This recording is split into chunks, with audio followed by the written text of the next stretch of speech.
جب حافظ قرآن فوت ہو جاتا ہے، اللہ زمین کو حکم دیتا ہے کہ اس کے گوشت کو نہ کھانا۔ زمین عرض کرتی ہے، اے میرے رب، میں اس کا گوشت کیسے کھا سکتی ہوں جب کہ اس کے شکم میں تیرا کلام موجود ہے۔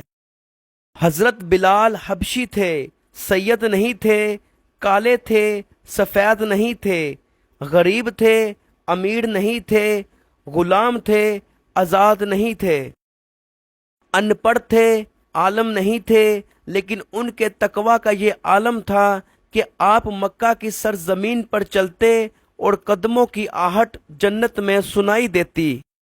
ہر لکھی ہوئی بات کو ہر پڑھنے والا نہیں سمجھ سکتا، کیونکہ لکھنے والا احساس لکھتا ہے اور پڑھنے والا صرف الفاظ پڑھتا ہے۔ وقت، موسم اور لوگ سب کی ایک جیسی فطرت ہوتی ہے، کب کون کہاں بدل جائے پتہ ہی نہیں چلتا۔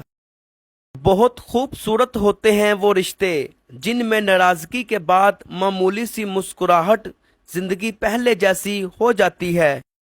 حال پوچھنے سے حال ٹھیک نہیں ہو جاتا، بس ایک تسلی سی ہو جاتی ہے کہ اس دنیا کی بھیڑ میں کوئی اپنا بھی ہے۔ اللہ تعالیٰ فرماتے ہیں، میرے ذکر کے لیے وقت نکالو، میں تمہارے کاموں میں برکت عطا کروں گا، ورنہ دنیاوی کاموں کی کثرت تم پر اس طرح مسلط کر دوں گا کہ تمہیں فرصت ہی نہ ہوگی اور سکون سے محروم ہوں گے۔ لوگوں پر 3 احسان کرو، نفع نہیں دے سکتے تو نقصان نہ کرو، خوش نہیں رکھ سکتے تو اداس بھی نہ کرو، تعریف نہیں کر سکتے تو برائی نہ کرو۔ نہ جانے کون سی سازشوں کا ہم شکار ہو گئے، جتنے صاف دل تھے اتنے داغدار ہو گئے۔ جب لوگ راستے الگ کرنے کا فیصلہ کر لیتے ہیں تو سب سے پہلے وہ رابطے کم کر لیتے ہیں۔ احسان کرنے والے بنو، احسان جتلانے والے نہیں۔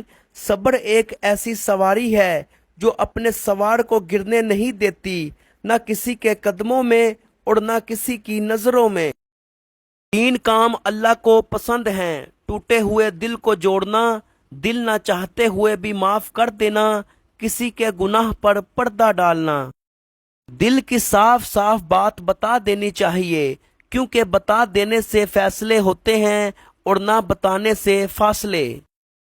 رابطے ختم ہو جائیں، رشتے ٹوٹ جائیں تو بھی محبتوں کو کوئی خاص فرق نہیں پڑتا۔ جس طرح یادیں یاد میں رہتی ہیں، اسی طرح محبت بھی دل سے نہیں نکلتی۔ کچھ تکلیفیں ایسی ہوتی ہیں جن پر معاف تو کیا جا سکتا ہے مگر تعلق نہیں رکھا جا سکتا۔ کسی کا دل مت دکھاؤ، ہو سکتا ہے وہ تمہیں ایسا چاہتا ہو جیسے مرنے والا زندگی۔ عقل جتنی چھوٹی ہوگی زبان اتنی لمبی ہوگی، کیونکہ برتن وہی شور کرتا ہے جو خالی ہو۔ مطلب کا وزن بہت زیادہ ہوتا ہے، اس لیے تو مطلب نکلتے ہی رشتے ہلکے ہو جاتے ہیں۔ زمانے کی جہالت کا عالم تو دیکھ اقبال، قیمتی چادریں بے جان قبروں پہ اور زندہ عزت بے حجاب پھرتی ہیں۔ تجھے تیری اوقات کا اس دن پتہ چلے گا جب لوگ دفنانے کے بعد بھی اپنے ہاتھ تجھ پر جھاڑیں گے۔ کامیابی حاصل کرو لیکن پیسے کے لیے نہیں، بلکہ اپنی پہچان بنانے کے لیے۔ مشکلات میں گھبرانا نہیں چاہیے، ستارے ہمیشہ اندھیروں میں ہی چمکتے ہیں۔ کسی کی پہچان علم سے نہیں ہوتی بلکہ ادب سے ہوتی ہے، کیونکہ علم تو ابلیس کے پاس بھی تھا لیکن وہ ادب سے محروم تھا۔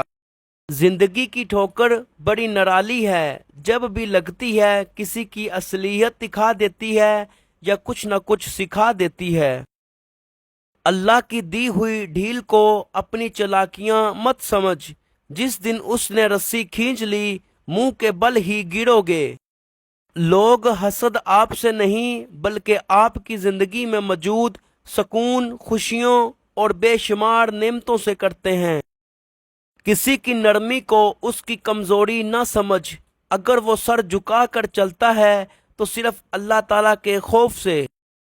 درود و شریف کے دم کا اثر ایک سائنسدان نے تحقیق کی ہے کہ درود و شریف پڑھ کر جو دم کیا جاتا ہے تو سانس میں ایک قسم کی برق روح پیدا ہوتی ہے جو مریض پر نہایت خوشگوار اثر ڈالتی ہے۔